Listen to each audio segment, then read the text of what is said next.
Hello मेरी family, स्वागत है मेरी चैनल पे। आज के पॉडकास्ट में आपके लिए एक बहुत ही डरावनी कहानी लेकर के आ चुका हूं। ये कहानी है दिल्ली के रहने वाले राहुल की, जो एक डिजिटल मार्केटिंग कंपनी में सीनियर एग्जीक्यूटिव है और पिछले कई सालों से वो इस कंपनी में काम कर रहा है। अब क्योंकि दिन भर उसका काम कंप्यूटर के सामने बैठे रहने का रहता है, तो साल में कम से कम वह एक बार कहीं बाहर घूमने के लिए जरूर जाता है। उसकी एक प्यारी सी पत्नी है निशा, जिसे वह बहुत प्रेम करता है। अब वह हमेशा अपने काम में बिजी रहता है, तो महीने में एक बार तो वह इतना टाइम निकाल ही लेता है ताकि अपनी पत्नी को बाहर घुमाने के लिए लेकर जाएं। तो इस बार की गर्मियों के अंदर उसने प्लान बनाया कि वह अपनी पत्नी को किसी पहाड़ वाले इलाके में लेकर जाएगा। तो वह दिल्ली से हिमाचल प्रदेश की ओर जाने का टूर बनाता है। लेकिन वहां पर उसके साथ एक बहुत ही बुरी घटना घटित होती है, जिसके बाद वह उलटे पैर ही वापस दिल्ली आने का फैसला करता है। लेकिन फिर अचानक से उसके दिमाग में एक ऐसा विचार आता है कि वह वहीं पर रुक जाता है। आखिर क्यों उस खौफनाक मंजर के बाद भी वह वहां पर रुकने का फैसला करता है, और उसके साथ क्या घटना घटित हुई थी, यह हम उसकी जुबानी में ही सुनते हैं। लेकिन दोस्तों, राहुल की जबानी में हम कहानी सुने उससे पहले मैं आपसे एक छोटी सी रिक्वेस्ट करना चाहूंगा कि आप लोग स्टोरी तो अच्छे से सुन रहे हैं, लेकिन आपकी कुछ जिम्मेदारी भी है नीचे कमेंट बॉक्स में मुझे ये बताने की कि वीडियो अच्छी लग रही है या बुरी लग रही है। इसका आप लोग कोई रिएक्शन नहीं दे रहे हैं, तो मुझे कमेंट में बताइए। मैं आपके कमेंट को पढ़ने के लिए काफी बेसब्री से इंतजार करता रहता हूं, और मैं आपके कमेंट का नीचे जवाब भी दूंगा। बाकी आप हमारे चैनल को सब्सक्राइब करके इसकी संख्या भी बढ़ाने की पूरी कोशिश कीजिए। तो अब आगे की कहानी राहुल की जुबानी। नमस्कार साथियों, मैं हूं राहुल और मेरी उम्र तकरीबन 26 साल की है। जैसा कि आपको पता चल ही चुका है कि मैं एक डिजिटल मार्केटिंग कंपनी में सीनियर एग्जीक्यूटिव के पद पर काम करता हूं। तो इस बार गर्मियों के अंदर मैंने अपनी पत्नी को साथ लेकर उसको पहाड़ी इलाकों में घुमाने का प्लान बनाया। शहर में काम करते करते मैं काफी बोरिंग हो जाता हूं, और डेली एक ही रूटीन को फॉलो करते करते मन उपसा जाता है। तो मैं निकल चुका था दिल्ली से बाहर एक शानदार जगह पर घूमने के लिए। शहर के शोरगुल से दूर पहाड़ों की गोद में पहुंचकर मेरे मन को एक अनोखा सुकून मिल रहा था, और प्रकृति की यहाँ की जो सुंदरता थी, वह तो वाकई में कमाल की थी। हरे भरे और ऊंचे ऊंचे पहाड़ों को देखकर मेरा मन काफी प्रसन्न हो गया था, क्योंकि मुझे इस बचपन से ही हरे भरे जंगल और पहाड़ों से एक अनोखा ही लगाव था, और प्रकृति के बीच रहना मुझे काफी पसंद है। तो वहां पर पहुंचकर एक पहाड़ी के ऊपर मैंने एक छोटा सा घर किराए पर ले लिया था, और मेरे साथ मेरी पत्नी निशा भी थी। मेरी अभी नई नई शादी हुई थी, तो मैं अपनी पत्नी को भी खुश करने के लिए घुमाने के लिए लाना चाहता था। हालांकि अक्सर मैं घूमने तो जाता हूं, लेकिन मैं पहली बार अपनी पत्नी को किसी दूर स्टेट में घुमाने के लिए लेकर आया था। तो इस पहाड़ी वाली जगह को देखकर उसे भी बड़ा प्यारा लग रहा था। आगे घुमावदार पहाड़ी से नीचे उतरकर लगभग 20 से 2 किलोमीटर की दूरी पर एक शहर पड़ता था, और जब हम वहां पर पहुंचने वाले थे, तो बाजार से थोड़ा जरूरत का अपना सामान भी खरीद कर ले आए थे। जैसे जैसे कार आगे बढ़ रही थी, तो बड़े ही डरावने और घुमावदार रास्ते सामने आ रहे थे, जो मुझे तो रोमांचित कर रहे थे। लेकिन मेरी पत्नी यानी निशा को थोड़ा बहुत डर भी लग रहा था। लेकिन जैसे ही उसके सामने वह पहाड़ों की जबरदस्त खूबसूरती देखी, तो इससे खूबसूरती को देखकर सारे डर को भुला चुकी थी। वहां पर पहुंचकर एक पहाड़ी के ऊपर हमें एक छोटा कमरा किराए पर मिल गया था। उससे थोड़ी दूरी पर नीचे उतरने पर एक छोटा सा गांव था। इसमें करीब 20-25 घर रहे होंगे, और हमारे उस घर से वह गांव पूरा क्लियर दिखाई देता था। अब चूंकि पहले दिन हम सफर में काफी थक चुके थे, तो जैसे ही बेडरूम में पहुंचे, तो तुरंत ही नींद के आगोश में चले गए। रात के करीब 12 या 1 बजे के आसपास का टाइम रहा होगा। अचानक निशा की आंख खुल जाती है। उसे एक भयानक चीख सुनाई देती है, जो रात के सन्नाटे को चीरते हुए उसके कानों तक पहुंच रही थी। ऐसा लग रहा था जैसे किसी का मर्डर किया जा रहा हो, और कोई लड़की जोर जोर से चिल्ला रही हो। मगर मैं अब तक भी गहरी नींद में ही सोया हुआ था, क्योंकि मेरी एक खराब आदत थी। अगर मैं एक बार नींद के आगोश में चला गया, तो फिर भले ही मेरे सर के ऊपर ढोल बजाओ या साउंड बजाओ, मैं नींद से नहीं उठ पाता था। मगर निशा की नींद छोटे मोटे शोर शराबे को सुनकर ही खुल जाया करती थी। तो जैसे ही उसने यह चिल्लाने की चीख सुनी, तो वह तुरंत बिस्तर से उठ गई। लेकिन जैसे ही वह उठती है, तो उसे वह आवाज दोबारा सुनाई नहीं देती है। तो वह वेट करती है दोबारा उस चीख के सुनाई देने की, और थोड़ी देर बाद ही उसे फिर से रोने, चीखने और चिल्लाने की आवाजें सुनाई देने लगी। यह सुनकर उसके रोंगटे खड़े हो गए, क्योंकि यह आवाज किसी औरत की लग रही थी। वह सोचने लगी कि इतनी रात को यह आवाजें कहाँ से और क्यों आ रही हैं। यह सवाल निशा के मन में बार बार उठने लगा। क्या बाहर कोई भटकती रूह घूम रही है? उसे डर लग रहा था, मगर क्योंकि मैं उसके पास में सोया हुआ था, तो यह सोचकर उसे थोड़ा बहुत हौसला मिला, कुछ हिम्मत मिली। थोड़ी देर बाद वह आवाज बंद हो जाती है। वह काफी देर तक जागती रही, लेकिन फिर से कोई आवाज उसे सुनाई नहीं दी। तो वह मेरे से लिपट कर सो जाती है, और उसे कब नींद आ जाती है उसे पता ही नहीं चलता है। लेकिन जब सुबह देर तक सोने के बाद उसकी आंखें खुलती हैं, तो वह बिस्तर में मुझे नहीं देखकर परेशान हो जाती है। तो वह जल्दी से उठती है, हाथ मुंह धोती है और फ्रेश वगैरह होकर मुझे बाहर ढूंढने के लिए आती है। लेकिन मैं उसे सामने ही मिल जाता हूँ। दरअसल मैं नीचे यूं टहलने के लिए आ गया था, लेकिन जहां पर मेरी वह गाड़ी खड़ी थी, उसके नीचे की जमीन थोड़ी गीली गीली से हो गई थी। तो मैं उस गाड़ी को चेक कर रहा था कि उसमें कहीं कुछ प्रॉब्लम तो नहीं हो गई। उसमें थोड़ा थोड़ा सा तेल टपक रहा था, जो जमीन पर काफी फैल चुका था। तो निशा मेरे पास पहुंचती है और मुझसे पूछती कि क्या हुआ। तो मैं कहता हूं कि पता नहीं, इस गाड़ी को भी अभी खराब होना था। क्या कल तो अच्छी खासी मैं इसको लेकर आया ही था, लेकिन आज पता नहीं इसके क्या हो गया है। और मुझे टेंशन हो गई थी कि मुझे इस कार को अब मैकेनिक को दिखाना पड़ेगा, और क्योंकि मैकेनिक इस गांव में था, नहीं तो मुझे इसके लिए शहर जाना होगा। तो मेरी पत्नी कहती है कि अपनी गाड़ी को बाद में संभालते रहना, पहले चलो कुछ अंदर चलकर चाय नाश्ता कर लो। तो मैंने कहा, ठीक है देवी जी, जैसी आपकी मर्जी। अब मुझे वह थोड़ा टेंशन में देखकर मुंह फुला लेती है। तो मैं उसका मूड ठीक करने के लिए पहाड़ों के मौसम को देखकर दो चार शायरी सुना देता हूँ। तो वह भी बिना कुछ कहे मेरी ओर मुस्कुरा देती है। नाश्ता पानी करने के बाद हम गांव को और पास से देखने के लिए घर से निकल जाते हैं। धीरे धीरे मैं उस गाड़ी को चलाता हूँ, क्योंकि वह थोड़ी खराब हो गई थी। अब धीरे धीरे चलने की वजह से उसे गांव तक पहुंचने में करीब 20 मिनट लग गए।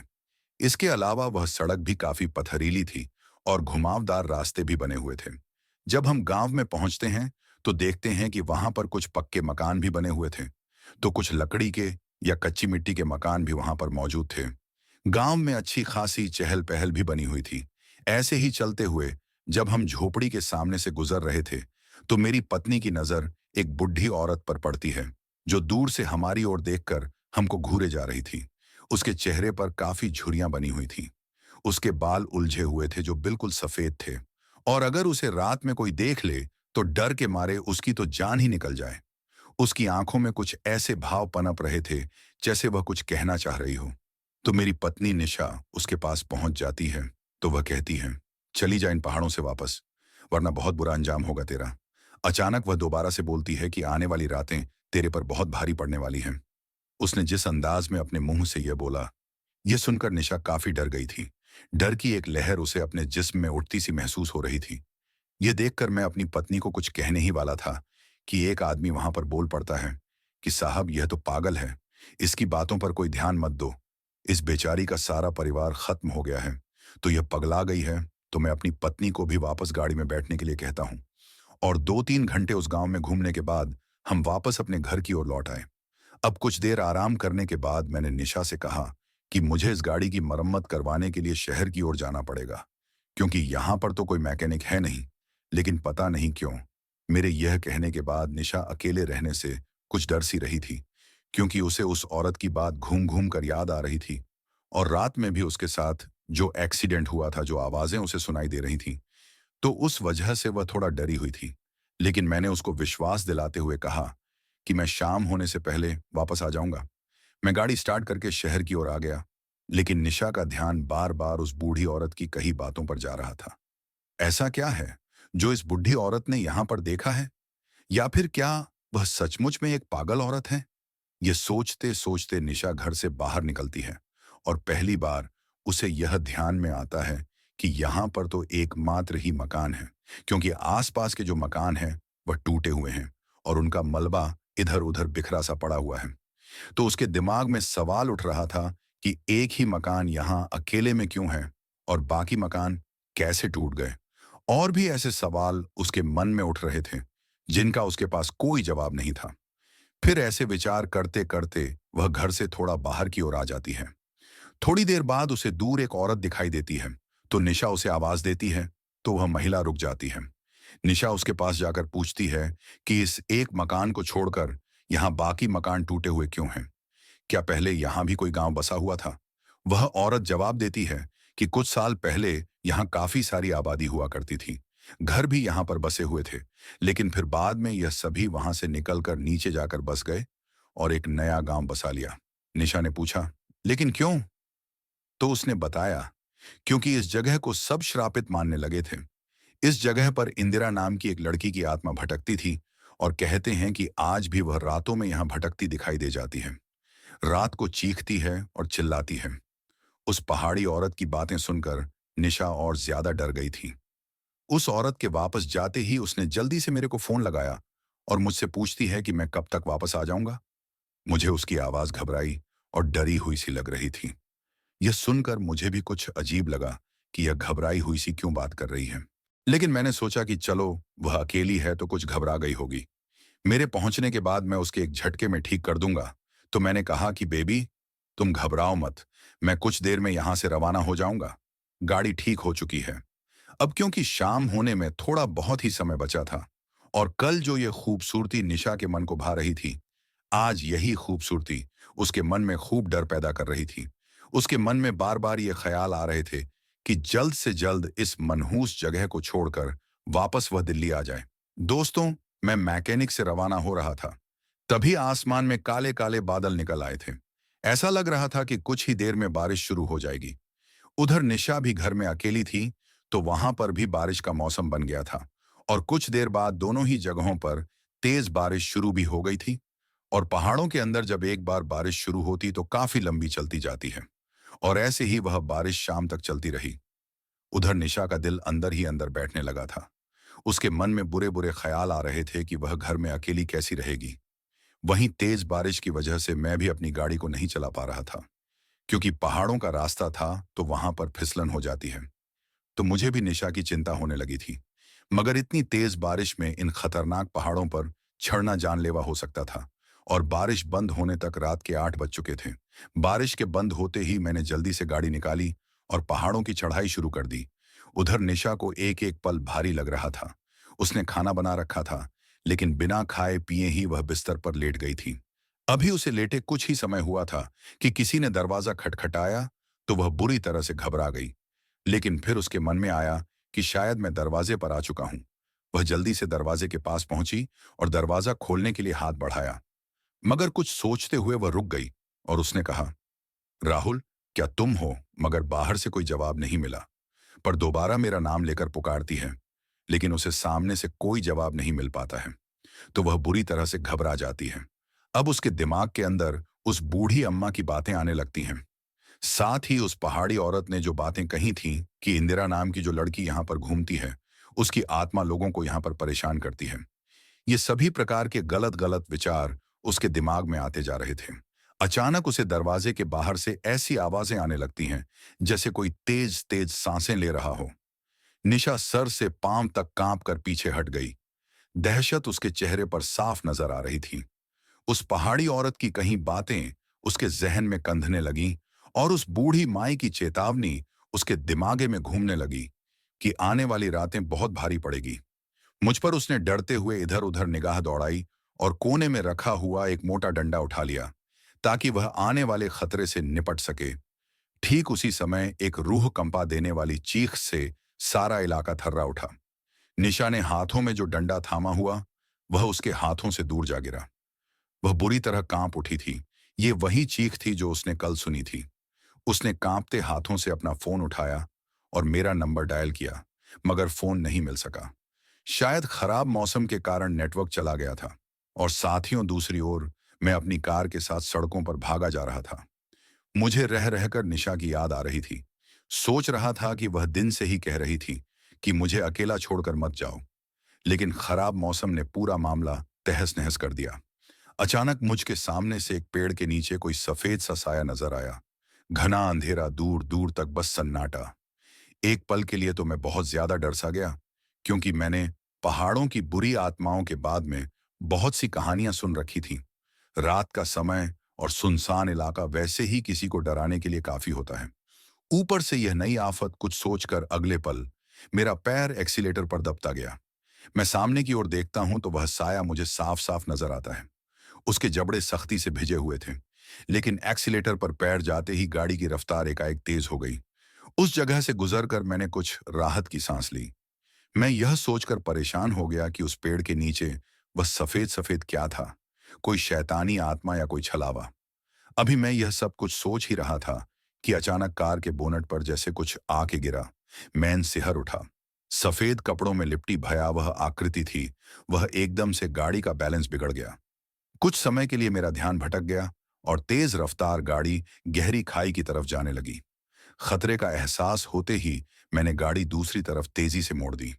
नतीजा यह हुआ कि खाई से बचते हुए वह पहाड़ी के एक हिस्से से जा टकराई। मेरा सिर स्टेयरिंग से टकराया और मैं बुरी तरह चिल्ला उठा। धीरे धीरे मेरी आंखें बंद होने लगी और उसके बाद क्या हुआ मुझे कुछ याद नहीं। इधर निशा की बात करें तो वह अपने कमरे में पसीना पसीना हो गई थी। कुछ पल की खामोशी के बाद बाहर से ऐसी आवाजें आ रही थीं जैसे कोई जानवर गुर्रा रहा हो। निशा की घिघ बन गई थी। वह ऐसे हालात में फंस गई थी जहां से निकलना वो असंभव लग रहा था। वह भगवान को याद करने लगी। उसने थोड़ी सी खिड़की खोलकर बाहर झांका। वहां से थोड़ी दूरी पर एक बड़ा सा पेड़ था। उसके नीचे निशा को कोई साया खड़ा महसूस हुआ। बारिश थम चुकी थी, मगर थोड़ी थोड़ी देर बाद बिजली चमक जाती थी। अब की बार जम ही बिजली चमकी। पेड़ के नीचे का साया स्पष्ट दिखाई दिया। लाल रंग के कपड़ों में एक औरत खड़ी थी। बिखरे बाल और लाल अंगारों सी आंखें थीं। उसकी आंख इस अंदाज में फैली हुई थी जैसे अभी बाहर निकलकर गिर पड़ेगी। उसे देखकर लग रहा था कि वह कोई चुड़ैल या डायन है। निशा का दिल तब डर से बैठ गया जब उसने गौर किया कि वह गुस्से में होकर इधर ही देख रही थी, और फिर अचानक ही वह उस घर की तरफ बढ़ने लगी जहां निशा रुकी हुई थी। उसकी आंखों में धड़कते हुए अंगारों को देखकर निशा ने अचानक से वह खिड़की बंद कर दी और पीछे हट गई। कुछ पल बाद ही दरवाजे पर जैसे एक ठोकर सी पड़ी। जोर की आवाज के साथ दरवाजा हिला और निशा भी डर से चीख पड़ी। अचानक बाहर से आवाजें आने लगती हैं जो निशा को कहती हैं कि दरवाजा तोड़कर मार डालूंगी, तुझे तेरा खून पी जाऊंगी। साथियों, इधर मैं मेरी बात करूं तो कुछ समय के बाद मुझे होश आता है और बाहर निकलकर इधर उधर देखता हूं तो अंधेरा जैसे साई साई कर रहा था। एक्सीडेंट होते ही वह सफेद साया जाने कहां गायब हो गया था, मगर उसका डर अब भी मेरे दिलो दिमाग पर छाया हुआ था। जब मैं थोड़ा खौफ से उभरा तो मुझे अपने माथे पर तेज पीड़ा का अनुभव हुआ। स्टीयरिंग से टकराने के कारण वहां एक घुमड़ सा उभर आया था। दान या हाथ में भी दर्द था। मैंने गाड़ी के आगे पीछे घूमकर देखा तो पाया कि आगे की एक लाइट टूटकर लटक रही थी। दाईं तरफ का हिस्सा थोड़ा पिचक गया था। मैंने भगवान का शुक्रिया अदा किया कि इतनी भयंकर टक्कर के बाद भी मैं सही सलामत था और गाड़ी को भी कुछ ज्यादा नुकसान नहीं पहुंचा था। रात और ज्यादा गहराने लगी थी। मुझे निशा की चिंता हो रही थी, इसलिए मैं वहां से चलने की सोचने लगा। तभी मुझे एक आदमी मेरी ओर आता हुआ दिखाई देता है, जिसके एक हाथ में लकड़ी थी। पास आकर उसने मुझसे से कहा कि तुम रात को यहां मत रुको, क्योंकि भटकती रूहों का यहां बहुत खतरा है। जब मैंने उसे बताया कि एक सफेद साए के कारण मेरा एक्सीडेंट हो गया है, तो यह सुनकर वह आदमी कांप गया और बोला कि वह जरूर सांगा होगा। तो मैंने उससे पूछा कि यह सांगा कौन है, तो उसने कहा कि सब कुछ बता दूंगा मैं आपको, लेकिन पहले तुम यहां से जल्दी निकलो, नहीं तो वह सफेद वाला साया दोबारा तुम्हारे पीछे पड़ जाएगा। तो मैंने कार के दरवाजे खोले और उसको अंदर बैठा लिया और गाड़ी को अपने घर की ओर घुमा दिया। मेरे पास वाली सीट पर ही वह आदमी भी बैठ गया था। 2-3 कोशिशों के बाद गाड़ी स्टार्ट हो गई। बातों बातों में उस आदमी ने बताया कि रास्ते में थोड़ी दूर उसका गांव पड़ता है, वह वहां उतर जाएगा। मैं डरा हुआ तो था ही, तो मैंने भी सोचा कि अच्छा है, अगर 2 लोग गाड़ी में रहेंगे तो डर भी नहीं लगेगा। तो अब मैंने उस आदमी से पूछा कि अभी तुम जिस सांगा की बात कर रहे थे वो सांगा कौन है? तो उसने बताया कि कुछ वर्षों पहले पास के एक गांव में सांगा और उसकी बहन इंदिरा रहते थे। इंदिरा बहुत सुंदर थी और सांगा बहुत लंबा तगड़ा आदमी था। फिर एक दिन इंदिरा को पहाड़ में आए एक परदेशी से प्यार हो गया, मगर परदेशी ने उसके जिस्म और भावनाओं से खेलकर उसको छोड़ दिया। इंदिरा यह सब सहन ना कर सकी और उसने एक पेड़ पर फांसी लगा ली। परदेशी जब यहां से भाग रहा था तो रास्ते में उससे सांगा भिड़ गया और भागते परदेशी की गाड़ी के सामने चट्टान की तरह अड़ गया। मगर डरते परदेशी ने गाड़ी नहीं रोकी। गाड़ी की सीधी टक्कर से सांगा भी मारा गया। मगर गाड़ी का नियंत्रण बिगड़ने के कारण वह कार भी गहरी खाई में जा गिरी और परदेशी भी मारा गया। तब से सांगा और उसकी बहन इंदिरा दोनों की रूहें यहां भटकती हैं। कई गाड़ियों का एक्सीडेंट सांगा की रूह के कारण हो चुका है। आज भी वह रातों में यहां से गुजरने वाली गाड़ियों के सामने आ जाता है। जिसकी किस्मत अच्छी होती है वह बच जाता है और जो अभागा होता है वह गहरी खाई में गिरकर मर जाता है। वहीं इंदिरा की चीखें आज भी उसके गांव के आसपास रातों में सुनाई दे जाती हैं। उसके खौफ से गांव उजड़ गया और थोड़ी दूरी पर दूसरा गांव बसाया गया। जिस गांव का जिक्र वह आदमी कर रहा था वह गांव मेरे को वही लग रहा था जिसमें मैं और निशा रुके हुए थे। वहां भी एक घर के सिवा बस आसपास सब उजाड़ ही हैं और नजदीक ही दूसरा गांव भी है। उस आदमी की यह बातें सुनकर मुझे अब और ज्यादा डर लगने लगा था। मैं सोच रहा था कि मैं निशा को वहां पर अकेला छोड़कर बड़ी गलती कर चुका हूं और अब वह वहां पर अकेली डर रही होगी। कहीं उस इंदिरा की आत्मा मेरी निशा को कोई नुकसान न पहुंचा दे। इसलिए मैं जल्दी से निशा के पास पहुंच जाना चाहता था। उस आदमी से सारी घटना सुनकर अचानक एक विचार मेरे दिमाग में कौंध उठा और मैंने उस आदमी से पूछा, जब सांगा का यहां इतना ही खौफ है तो तुम यहां रात को कैसे बाहर निकलकर घूम रहे हो? क्या तुमको उसका डर नहीं? मेरी इस बात पर वह मुस्कुरा उठा और शायद मन ही मन सोच रहा था कि जो बात मुझे उससे सबसे पहले पूछने चाहिए थी वह बात उसे मैं अब पूछ रहा हूं। तो वह बोलता है कि हाँ, यह सच बात है कि मुझे उस सांगा से कोई डर नहीं लगता। उसकी इस बात का मतलब मैं समझ नहीं पाया और उससे पूछा, तुम्हें क्यों डर नहीं लगता? अब उसने जो जवाब दिया उसकी उम्मीद मेरे को बिल्कुल भी नहीं थी। उसने मेरी तरफ देखते हुए कहा, क्योंकि मैं ही सांगा हूं। यह सुनकर मेरे दिमाग में अचानक एक धमाका सा होता है। मेरा पूरा लिबास पसीने में हो जाता है और मेरे मुंह से एक शब्द नहीं निकल पाता है। मुझे बिल्कुल भी उम्मीद नहीं की थी कि मेरे साथ कार में बैठा आदमी एक भटकती रूह है। वह रूह जिसके कारण मेरा एक्सीडेंट हुआ है। और वह रूह अब धीरे धीरे वापस अपने असली रूप में आ रही थी। सफेद लिबास में लिपटी हुई और भयानक सा चेहरा अब मेरे को अपने सिर पर मौत नाचती दिखाई दे रही थी। अचानक उसने आत्मा यानी सांगा नामक शैतान ने मुझ पर अपने तीखे नाखूनों से हमला बोल दिया। मैं पूरे दर्द और डर से चीख पड़ा। एक बार फिर से गाड़ी का बैलेंस बिगड़ गया, मगर मैंने स्पीड घटा हुए गाड़ी को कंट्रोल कर लिया। इतने डर में और सामने बैठी आत्मा को देखकर भी मेरा दिमाग उससे बचने का तरीका सोच रहा था। अचानक मेरे दिमाग में आता है कि गाड़ी के सामने मौजूद दराज के अंदर एक हनुमान चालीसा रखी हुई है। तो मैंने इस स्टीयरिंग पर से अपना एक हाथ हटाकर उस दराज को खोला और उसमें से हनुमान चालीसा को बाहर निकालकर उस शैतान के सामने कर दिया और मुंह से लगातार मैं भी हनुमान चालीसा का जाप करने लगा। जय हनुमान ज्ञान गुण सागर, जय कपीस तहु लोक उजागर। और आश्चर्यजनक रूप से इसका असर हुआ। सांगा का भूत चिल्लाने लगा और वहां से गायब हो गया। इधर मैं तो जैसे तैसे करके एक बार के लिए तो बच गया था, लेकिन दूसरी ओर मेरी पत्नी यानी निशा के सिर पर खौफ का नंगा नाच हो रहा था। दरवाजे के बाहर मौजूद इंदिरा चुड़ैल दरवाजा तोड़ने पर उतारू थी और अंदर भय से थर थर कांप रही थी। निशा और अपनी पूरी आवाज में चिल्ला रही थी कि चली जाओ यहां से, यहां क्यों आई हो? मैंने तुम्हारा क्या बिग है? लेकिन बाहर वह चुड़ैल जोर जोर से हंस रही थी और कह रही थी कि चली जाऊंगी, मगर तेरा खून पीकर। और इसी के साथ फिर से एक जोरदार ठोकर सी दरवाजे पर पड़ी। निशा को लग रहा था कि अगर ऐसे ही दरवाजे पर चोट पड़ती रही तो दरवाजा टूटने में देर नहीं लगेगी और उसके बाद आगे की सोचकर वह कांप उठी। मगर इससे पहले कि वह चुड़ैल अपने खतरनाक मंसूबे में कामयाब हो पाती, खुद उसी की चीखें गूंज उठीं और वह छिल्लाकर दरवाजे से पीछे हट गई, क्योंकि गांव से वह बूढ़ी औरत वहां पहुंच चुकी थी जिसने दिन में निशा को चेतावनी दी थी। उसने जलती हुई लकड़ी एक हाथ में थाम रखी थी और दूसरे हाथ में एक बड़ा सा ताबीज पकड़ रखा था। पता नहीं उस ताबीज में ऐसा क्या था कि वह चुड़ैल वहां से भाग गई थी। निशा ने दरवाजा खोला तो सामने वह बूढ़ी औरत और उसके साथ एक 151 साल का लड़का खड़ा था। अब निशा वहां एक पल भी रुकना नहीं चाहती थी। वह उन दोनों के साथ आज की रात गांव में उनके साथ ही बिताने के लिए चल पड़ी। अभी वे कुछ ही दूर जा पाए थे कि उनसे थोड़ी ही दूर मौजूद एक पेड़ पर उनको वहीं चुड़ैल दिखाई दी, जो कि उल्टी लटकी हुई थी। फिर से निशा के डर के मारे पसीने छूटने लगे, लेकिन वह बूढ़ी औरत निशा को हौसला देती है और कहती है कि डर मत, वरना यह तुझ पर कब्जा कर लेगी और उसके बाद यह और भी ज्यादा शक्तिशाली हो जाएगी और जब तक मेरे हाथ में यह ताबीज है, यह हमसे दूर ही रहेगी। चुड़ैल तरह तरह से निशा को डराने का प्रयास कर रही थी और उस समय तो निशा की चीख ही निकल गई जब उसने देखा कि वह चुड़ैल फांसी के फंदे पर लटकी दिखाई दे रही थी और अपने हाथ पैर भी पटक रही थी, जैसे कि सचमुच उसका दम ही घुट रहा हो। कुछ पल हाथ पांव पटक कर वह शांत हो गई, जैसे कि मर गई हो, और फिर एकदम से उसने लटके लटके ही अपनी आंखें खोल दी और हंसते हुए वहां से गायब हो गई। इधर निशा तो उस बूढ़ी औरत के साथ गांव की ओर जा रही थी।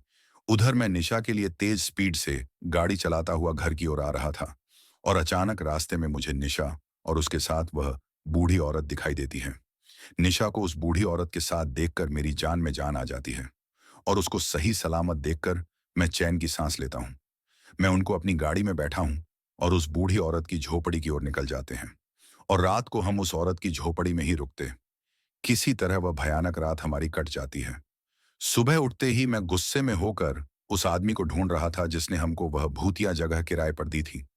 उसका नाम बनवारी था और जब मैंने गांव वालों को बनवारी का हुलिया बताया तो सबने जो बात बताई उसे सुनकर मेरा दिल दहल उठा। सबने कहा कि बनवारी को तो मरे हुए कई साल हो चुके हैं और उसे इंदिरा की रूह ने ही मारा था। उसके बाद कई और आदमियों को जब वह मार चुकी थी तो गांव वालों ने वह जगह छोड़कर यहां आकर गांव बसाया था। तो क्या यह जगह किराए पर देने वाला बनवारी नहीं, बल्कि उसका भूत था? ये सोचकर ही निशा तो दहल उठी थी। अब निशा इस पूरे घटनाक्रम से बुरी तरह डरी हुई थी, तो वह मुझे बार बार कह रही थी कि हमें इसी वक्त इस गांव को छोड़कर निकल जाना चाहिए। लेकिन मुझे पता नहीं क्यों उन गांव के लोगों से एक लगाव सा हो गया था, क्योंकि उन्होंने मेरी पत्नी की जान बचाई थी और एक तरह से मेरे अंदर भी हिम्मत आ चुकी थी। जब मैंने हनुमान चालीसा पढ़कर उस साये को अपनी गाड़ी में से भगा दिया था, वहीं एक बड़ी बात यह भी थी कि उस सांगा के द्वारा तमाम कोशिशें करने के बाद भी मैं जिंदा बचकर आ गया था। शायद कोई तो ऐसी ताकत थी जो मुझे बचा रही थी। इसीलिए इतना कुछ घटने के बावजूद भी मैं तभी इस गांव को छोड़कर जाना चाहता था जब इस गांव से उस इंदिरा चुड़ैल का पूरी तरह खत्मा हो जाए। तो अपने दिल की बात गांव वालों को बता दी। गांव वाले भी मेरा साथ देने को तैयार हो गए थे, मगर उसको खत्म करने का रास्ता केवल बूढ़ी माई ही बता सकती थी, जिसको यह लोग पागल समझते थे। तब बूढ़ी माई ने कहा, यहां से कुछ दूरी पर उत्तर दिशा में मां काली का पुराना मंदिर है। वहां से हमें माता का त्रिशूल लाना होगा और अमावस्या की काली रात में उसी त्रिशूल से उस चुड़ैल का खात्मा किया जा सकता है। बूढ़ी माई के कहे मुताबिक मैं मां काली के मंदिर से त्रिशूल लाने के लिए तैयार हो गया था। मेरे साथ गांव के दो मजबूत काठी के युवक भी जाने के लिए तैयार हो गए थे, जिनके नाम सुगन और हेमराज थे। दोनों को आसपास के सभी पहाड़ी रास्तों की भली भांति जानकारी थी। सुबह के लगभग 8 बजे के आसपास हमने मंदिर तक जाने के लिए यात्रा प्रारंभ कर दी थी। हमें वहां जाने से पहले बूढ़ी माई ने चेतावनी दे दी थी कि हमें हर हाल में अंधेरा होने से पहले वापस लौटना होगा, वरना इंदिरा की आत्मा हमको रास्ते में ही मार डालेगी, क्योंकि वह हर हाल में हमको काली मां का त्रिशूल लाने से रोकेगी। बूढ़ी माई ने हम तीनों की कलाइयों पर अभिमंत्रित धागे बांधे थे और कहा था कि जब तक ये कच्चे धागे तुम्हारी कलाइयों पर रहेंगे, कोई भी शैतानी बला हमें नुकसान नहीं पहुंचा सकेगी। हमने थोड़ा बहुत खाने का सामान लिया और जंगली जानवरों से सुरक्षा के लिए 2 नुकीले हथियार भी संभाल लिए थे। कुछ ही समय में हम तीनों गांव को पीछे छोड़कर पहाड़ों की ऊंची नीची पगडंडियों पर चल रहे थे। घुमावदार रास्ते और ऊंचे पहाड़ों से गुजरते हुए अब हम एक ऐसी जगह पर जा पहुंचे थे जहां की सुंदरता देखकर मैं अपनी शुद्ध बुद्धि खो बैठा था। सुंदर झरने से कल कल कर बहता हुआ निर्मल जल और गगनचुंबी पहाड़ियों पर रुई के सफेद फाहे के जैसे बादल अपनी अनोखी छटा बिखेर रहे थे। एक पल के लिए तो मैं अपने सारे तनाव और सारे डर भूल गया था, मगर अगले ही पल मुझे अपना लक्ष्य याद आ गया था कि मुझे हर हाल में अपनी मंजिल पर पहुंच मां काली का त्रिशूल हासिल करना है। इसलिए मैं मजबूत हौसले के साथ दोनों युवकों के साथ आगे बढ़ता जा रहा था। मंदिर तक पहुंचने के लिए हमको अभी कम से कम 4 या 5 किलोमीटर और चलना था। सुगंध सबसे आगे चल रहा था, उसके पीछे में था और सबसे पीछे हेमराज चल रहा था। एक जगह पर रुककर सुगंध ने कहा, सावधान, आगे का इलाका हमको ध्यान से पार करना होगा, क्योंकि यहां से आगे बड़ों का जंगल शुरू हो जाता है। तो मैं सुगंध से पूछता हूं कि यह कौन सी नई मुसीबत आने वाली है। तो हेमराज ने कहा कि कहा जाता है कि यह जंगल खूंखार जंगली जानवरों के साथ साथ भटकती हुई रूहों का भी ठिकाना है और उन आत्माओं पर राज करने वाला खतरनाक शैतान है। बड़ोग जो कभी काले जादू का तांत्रिक कहलाता था, मरकर वह और भी खतरनाक हो गया है। यहां भूल कर भी कोई नहीं आता है। उनकी बातें सुनकर मेरे के शरीर में डर की एक झुरझुरी सी दौड़ गई थी। मगर जल्द ही मैंने खुद को संभालते हुए पूछा, अगर यहां कोई नहीं आता तो फिर हम क्यों आए? क्या इसके अलावा मंदिर तक पहुंचने का दूसरा कोई मार्ग नहीं है? तो उन्होंने कहा कि केवल यही एक रास्ता है। अब मेरे दिमाग में यह सवाल आ रहा था कि क्या हम सुरक्षित इस जंगल को पार कर पाएंगे? वहीं बूढ़ी माई ने कहा था कि रात होने से पहले लौट आना, तो सुगन कहता है कि दिन के समय शैतानों की ताकतें थोड़ी कम हो जाती हैं, इसीलिए हम इस जंगल को पार कर लेंगे। लेकिन साथ ही साथ उसने यह भी कहा कि इसका मतलब यह भी नहीं है कि कोई खतरा ही नहीं होगा। थोड़ी देर बाद हम तीनों उस रहस्यमय जंगल में प्रवेश कर गए जिसको बड़ोक का जंगल कहते थे। आश्चर्यजनक रूप से यहाँ गहरी शौध थी। पेड़ पौधों पर कोई भी पशु पक्षी दिखाई नहीं पड़ रहा था। सूखे पत्तों पर उनके जूते पड़ने से केवल चरमराहट की आवाजें ही उनके कानों में पड़ रही थी। गहरा जंगल होने के कारण यहाँ जैसे शाम होने का आभास हो रहा था। चारों ओर धुंध सी छाई होने के कारण दिन भी जैसे रात का आभास करवा रहा था। अभी हम जंगल में थोड़े से ही चले थे कि आगे चलते हुए सुगन को सामने दो चमकीली आंखें दिखाई दी। उसने अपना नुकीला हथियार संभाल लिया। डर का आभास होते ही मेरा दिल धक धक कर उठा। ठंड होने के बावजूद मेरे माथे पर पसीना उभर आया। हेमराज भी हथियार संभाले उससे आगे निकल आया और बड़बड़ाया कि बड़होग ने अपनी चाल खेल दी है। वह इस मौसम का फायदा उठाना चाहता है जो बिल्कुल रात की तरह ही है। अब वह दिन होने के बावजूद भी अपनी आधी अधूरी ही सही मगर शैतानी शक्तियों का इस्तेमाल कर सकेगा। सामने जो मुसीबत थी वह कोई जंगली जानवर था या फिर बड़ोग शैतान का भेजा हुआ कोई दरिंदा। मैं यह सब सोच ही रहा था कि मेरे कानों में भयंकर गुर्राहट पड़ी। डर से मेरा रोम रोम खड़ा हो गया। मैं सपने में भी नहीं सोचा था कि जिस मार्ग पर मैं चल पड़ा था वहां पर इतनी भयानक मुसीबतें मेरा इंतजार कर रही होंगी। और थोड़ा आगे बढ़ने पर जो आकृति मेरे सामने थी उसे देखकर डर से मेरी रीढ़ की हड्डी तक में सिहरन सी दौड़ गई।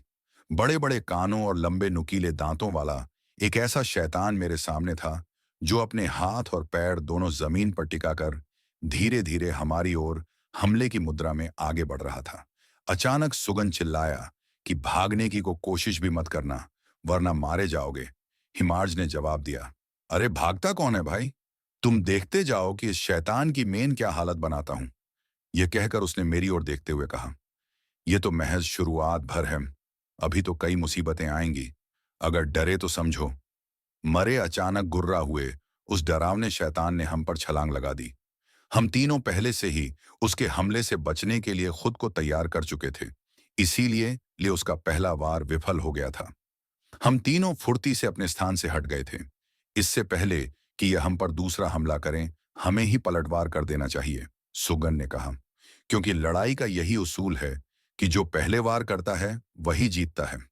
यह समय तुम्हारे प्रवचन सुनने का नहीं है बल्कि उससे भिड़ने का है। लगता है इस शैतान की मौत मेरे हाथों लिखी है। हेमराज ने अभी ठीक से अपनी बात भी पूरी नहीं की थी। उस शैतान ने ते हुए इस बार मेरे पर छलांग लगा दी। ठीक उसी समय हेमराज के हाथ में थमा नुकीला हथियार हवा में लहराया और खच की आवाज के साथ शैतान की पीठ में समा गया। उसके मुंह से भयंकर चीखें निकलने लगीं और अगले पल वह जमीन पर पड़ा तड़प रहा था। एक पल के लिए मेरे को लगा था कि वह शैतान मेरे को चीर फाड़ ही डालेगा, मगर ऐन वक्त पर उसे हेमराज ने मार गिराया। हेमराज की फुर्ती और सटीक निशाने ने मेरे को काफी प्रभावित किया। अब मैं समझ गया था कि उन दोनों को यूं ही नहीं मेरे साथ भेजा गया है। वे दोनों साहसी और तंत्र मंत्र के अच्छे जानकर थे। सुगन हेमराज से कहता है कि मेरे जबड़े से तूने शिकार छीन लिया, मगर इन छोटे मोटे कारिंदे को मारकर ज्यादा हवा में ना उड़ना। अगला शिकार मैं करूंगा और वह इससे ज्यादा खतरनाक होगा। उन दोनों को इस मुश्किल घड़ी में भी यूं दिल लगी करते हुए और दिलेरी से पेश आते देखकर मैं बुरी तरह हैरान सा था और सोच रहा था कि पता नहीं ये दोनों किस मिट्टी के बने हुए हैं। तभी मेरी नजर उस जगह पर गई जहां वह शैतान गिरा था। अब वहां पर उसकी बॉडी नहीं थी, केवल नुकीला हथियार वहां पड़ा हुआ था। सुगन ने उस जगह का मुआयना सा करते हुए कहा, यहाँ की जमीन कुछ काली सी हो गई है, जैसे यहाँ आग लगा दी गई हो। हेमराज ने अपना हथियार जमीन से उठाया और कहा, अगर तुम्हारी जासूसी खत्म हो गई हो तो आगे बढ़े, क्योंकि यहां पर ज्यादा रुकना ठीक नहीं है।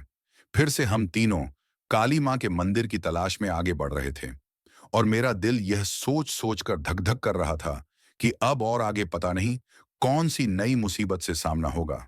समय 11 से कुछ ऊपर हो चुका था। चलते हुए सुगन ने आगे और भी गहरा जंगल आने वाला है। इस बार किसी जंगली जानवर से भी हमारा सामना हो सकता है।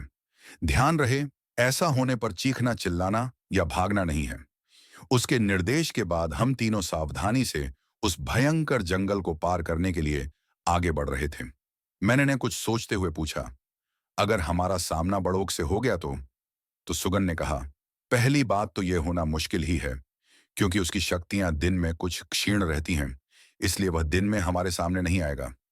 हाँ, अपने किसी और शैतान को हमारे सामने भेज दे तो कोई आश्चर्य नहीं होगा हमें, मगर वह भी इस पिछले शैतान की तरह ज्यादा देर टिक नहीं सकेगा, क्योंकि दिन में हम उन पर ज्यादा हावी रहेंगे, मगर रात में अगर हमारा उनसे सामना हुआ तो हम यहां से जिंदा वापस नहीं लौटेंगे। सुगन के कहे अंतिम शब्दों ने मेरे शरीर में फिर से डर पैदा कर दिया था। मैं सोच रहा था कि पता नहीं अब मैं वापस जिंदा लौट सकूंगा या नहीं। मेरा जी चाह रहा था कि मरने से पहले अपनी पत्नी निशा को एक बार देख लूं। बस हमको चलते हुए काफी समय बीत गया था और हमारा सामना अब तक किसी भी खतरे से नहीं हुआ था। सुगन ने कहा, बस थोड़ा सा और चलना है, हमें उसके बाद इस भयंकर जंगल की सीमा समाप्त होकर काली मां के मंदिर की सीमा प्रारंभ हो जाएगी, और एक बार अगर हम मंदिर की सीमा में प्रवेश कर गए तो कोई भी बुरी शक्ति हमारा कुछ भी नहीं बिगाड़ सकेगी और हम आसानी से मंदिर तक पहुंच जाएंगे। सुगन की इस बात ने मेरे जिस्म में जैसे नई ऊर्जा भर दी थी। मेरे को एक बार फिर से उम्मीद की नई फिर नजर आने लगी थी, मगर यह सब इतना आसान नहीं होने वाला था हम सबके लिए, और इस बात का एहसास हमको जल्दी ही हो भी गया था। चलते हुए अचानक हम तीनों के चारों ओर काला धुआं सा फैलने लगा। इससे पहले कि हम तीनों कुछ सोच समझ पाते, उस काले धुएं से अजीब से रस्सी नुमा बंधन निकले, और अगले कुछ समय में ही हम तीनों उन बंधनों से बंधे हुए छटपटा रहे थे। सब कुछ इतनी जल्दी हुआ था कि किसी को संभलने तक का मौका नहीं मिल सका था। हमारे हथियार भी छिटक कर हमसे दूर जा गिरे थे। पेड़ों पर से काले साए उतरकर हमारी तरफ बढ़ने लगे थे। उनमें से कुछ गुर्र रहे थे तो कुछ चीख और चिल्ला रहे थे। मेरे को लग रहा था कि अब हम तीनों मरने वाले हैं। इधर बूढ़ी माई के घर पर रुकी हुई निशा को मेरी फिक्र हो रही थी। ये उस समय को कोस रही थी जब यह यहाँ आए थे। पता नहीं अब आगे क्या होगा। वह सोच रही थी कि इस बूढ़ी औरत ने अपने दो शिष्यों के साथ उसके पति को खतरों से खेलने के लिए भेज दिया है। उसके मन में कई सवाल यही उथल पुथल मवा रहे थे, जैसे कि क्या मेरा काली मां के मंदिर जाना जरूरी था? वह अपने दोनों आदमियों को पहले भी तो भेज ही सकती थी, लेकिन फिर आज तक उसने ऐसा क्यों नहीं किया? और इंदिरा हैल इस गांव में घुसकर किसी को नुकसान क्यों नहीं पहुंचा पाती है? निशा के इन सभी सवालों के जवाब उसे जल्दी ही मिल गए थे। जब बूढ़ी माई ने उसे एक एक करके उसके सभी सवालों के जवाब देने शुरू किए, उसके झुर्रियों से भरे चेहरे पर कई प्रकार के भाव आ जा रहे थे। उसने बताया, पहली बात तो यह है कि मैं खुद भी इंदिरा चुड़ैल को खत्म करने के लिए काली मां का त्रिशूल लेने के लिए जाना चाहता था। इसीलिए मैंने भी उसे रोकना उचित नहीं समझा, यह जानते हुए भी कि वह रास्ते में आने वाली बाधाड़ पड़ सकता है। लेकिन इन सब के बावजूद भी उसका वहां जाना बहुत जरूरी था, क्योंकि केवल वही है जो उस त्रिशूल को वहां से ला सकता है, क्योंकि यही नियति है, उसी के हाथों यह सब होना लिखा गया है। रही बात गांव की, तो यहाँ गांव के चारों तरफ हर रोज मैं अभिमंत्रित जल छिड़कूं, जिससे इंदिरा चुड़ैल या कोई भी शैतानी आत्मा गांव में प्रवेश नहीं कर पाती। मगर यह स्थायी समाधान नहीं था, इसलिए त्रिशूल लाना बहुत ही जरूरी हो गया था।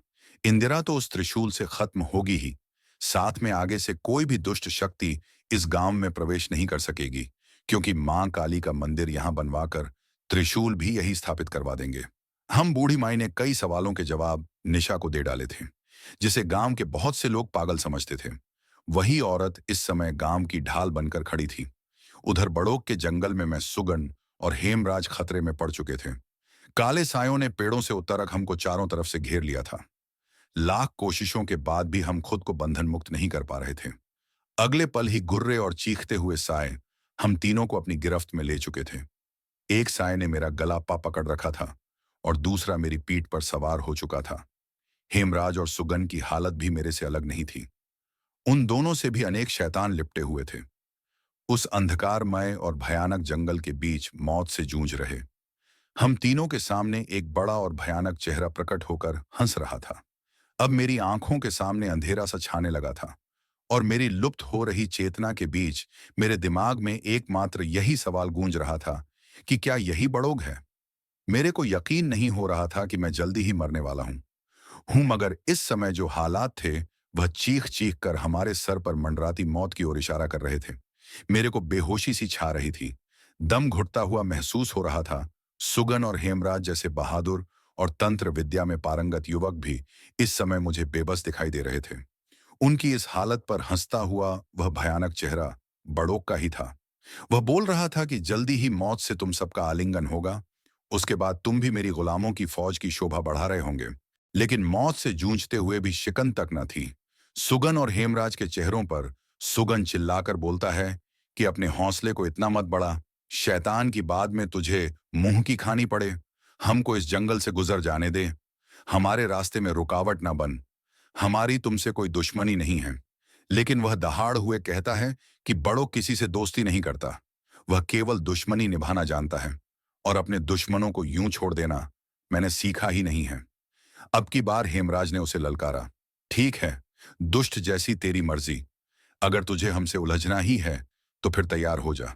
हमारे वार के लिए भी अब तुझे मजा छका आए बिना हम भी आगे बढ़ने वाले नहीं हैं। यहां जान पर बनी हुई थी और वे दोनों अब भी डायलॉग बाजी कर रहे थे। उनका एटीट्यूड देखकर मेन हैरान था। सुगन ने मन ही मन कुछ बुदबुदाना शुरू कर दिया था और आश्चर्यजनक रूप से उसके शरीर से बंधन टूटते चले जा रहे थे। मुक्त होते ही वह काले शैतानों से भिड़ हुआ चीखा, यह केवल मति भ्रम है हेमराज, एक मायाजाल है। बड़ों का हमारे यह बंधन केवल फरेब और दिखावा है। अपने मनोबल को बढ़ाओ और मुक्त हो जाओ। उसी समय पीछे से एक शैतान ने अपने नुकीले दांत उसके हाथ पर गड़ा दिया। कुछ पल में हेमराज भी बंधन मुक्त हो चुका था। उसने सबसे पहले मेरे को बंधन मुक्त किया और उसके बाद अपने हथियार को उठाते हुए शैतानों से भिड़ गया। सुगन फिर से बोलता है कि हमको भ्रम में डालकर समय गुजर रहा था ताकि रात होते ही हमको खत्म कर सके। मगर उसका माया जाल इतना शक्तिशाली था कि हम भी एक बार तो उसमें उलझ ही गए। लेकिन थोड़ी देर बाद ही अपने तंत्र मंत्र के शक्तिशाली प्रहार से ये दोनों उस माया जाल को ध्वस्त कर चुके थे। अब वहां पर ना तो बड़ोक दिखाई दे रहा था और ना ही उसके प्रेत। एक बार फिर से हम तीनों का मार्ग साफ हो चुका था। हम फिर से अपनी मंजिल की तरफ चल पड़े थे। अभी वे थोड़ा ही चल पाए थे कि सुगंध लड़खड़ा कर गिर पड़ा। उसकी यह हालत देखकर मैं और हेमराज चौंके। हम दोनों ने उसे संभाला और उसकी तबीयत के फिक्रमंद होने लगे। क्या हुआ भाई, तुम ठीक तो हो? पहली बार हेमराज के चेहरे पर घबराहट दिखाई दे रही थी। मैं बिल्कुल ठीक हूं, सुगन ने संभलते हुए कहा। मुझे कुछ नहीं होगा क्योंकि तेरे जैसा दोस्त जो मेरे साथ है। तभी मेरी नजर उसके बाजू पर पड़ी जहां से उसका कुर्ता फटा हुआ था और वहां एक छोटा सा घाव दिख रहा था जिससे खून रिस रहा था। जब हेमराज की नजरें उस पर गईं तो वह कुछ चिंतित सा हो गया। उसकी नजरें कुछ सोचने वाले अंदाज में सिकुड़ सी गईं। वह मन ही मन बड़बड़ाया, यह अच्छा नहीं हुआ। उसकी सोच को सुगन ने भंग किया, यह कहकर कि जल्दी से आगे बढ़ो, मैं बिल्कुल ठीक हूं। फिर से हम तीनों काली मां के मंदिर की दिशा में बढ़ने लगे थे। थोड़ी देर में ही बड़ों का खतरनाक जंगल पीछ छूट गया था। मैंने ने चैन की सांस ली कि कम से कम बड़ोक नामक उस रहस्यमय शैतान से तो पीछा छूटा। दोपहर के 2 बजते बजते ही हम मां काली के मंदिर तक पहुंच गए थे, जो कि एक ऊंची पहाड़ी पर मौजूद एक अत्यंत प्राचीन मंदिर था। मंदिर की चौखट पर शीश झुकाकर और हाथ जोड़कर हमने मंदिर में प्रवेश किया। कलाकृति का शानदार नमूना था वह मंदिर। अब हमने ज्यादा समय नष्ट करना उचित नहीं समझा। सुग ने मेरी ओर इशारा किया कि वह मां के पवित्र त्रिशूल को धारण करे। मैंने ने आगे बढ़कर मां काली को प्रणाम किया और उनका त्रिशूल अपने दोनों हाथों में लेकर माथे से लगाया। त्रिशूल को धारण करते ही मेरे मन में एक अलग ही उत्साह का संचार हो गया था। डर का स्थान हौसले ने लिया था। अगले कुछ ही पलों में हम फिर से वापस जाने के लिए मंदिर से बाहर निकल गए थे। अभी हम कुछ ही कदम चले थे कि हमको सामने से एक साधु आता दिखाई दिया। हमने ने हाथ जोड़कर उनको प्रणाम किया। साधु ने कहा, जिस जंगल को की ओर तुम जा रहे हो वहां साक्षात मौत बसती है। ध्यान रहे कि रात होने से पहले उसकी सीमा से बाहर चले जाना, वरना मौत ही तुम सबका नसीब बन जाएगी। यह कहकर उसने अपने पास मौजूद एक हाथ पर बांधने का यंत्र सा दिया और कहा, यह तुमको दुष्ट शक्तियों से लड़ने में मदद करेगा। मंत्र पाकर हमें कुछ हौसला सा मिला था, क्योंकि बूढ़ी माई द्वारा हमारी रक्षा के लिए बांधे गए अभिमंत्रित धागे पता नहीं कब के टूट चुके थे। हमने एक बार फिर से उस साधु को नमस्कार किया और बड़ोक के जंगल की ओर बढ़ चले। एक बार फिर से चुनौतियों का सामना करने के लिए हम तैयार थे और इस बार में भी कमजोर नहीं था। सुगन ने साधु का दिया यंत्र हेमराज को दे दिया था। 3 बजे के आसपास समय हो चुका था जब हम तीनों एक बार फिर से बड़ोक के जंगल की सीमा पर पहुंच गए थे। जंगल में प्रवेश करते समय इस बार सुगण सबसे पीछे चल रहा था। जंगल में प्रवेश करने के साथ साथ उसका गोरा रंग काला पड़ता जा रहा था। आंखें लाल अंगारे सी होती जा रही थीं। एक अजीब सी बेचैनी उसके तन मन पर छा रही थी। उसे महसूस हो रहा था कि कोई अदृश्य ताकत उस पर हावी होती जा रही है। जबकि आगे चल रहे हेमराज और मैं इस बात से रहा। सुगन अचानक से हम दोनों के आगे आकर खड़ा हो गया। यह सब अचानक से हुआ, जिसे देखकर मैं और हेमराज चौंक से गए। हेमराज के मुंह से हैरानी भरा स्वर निकला, नहीं, ये तुमको क्या हो गया सुगन? तुम्हारी पूरी त्वचा काली कैसे पड़ गई है?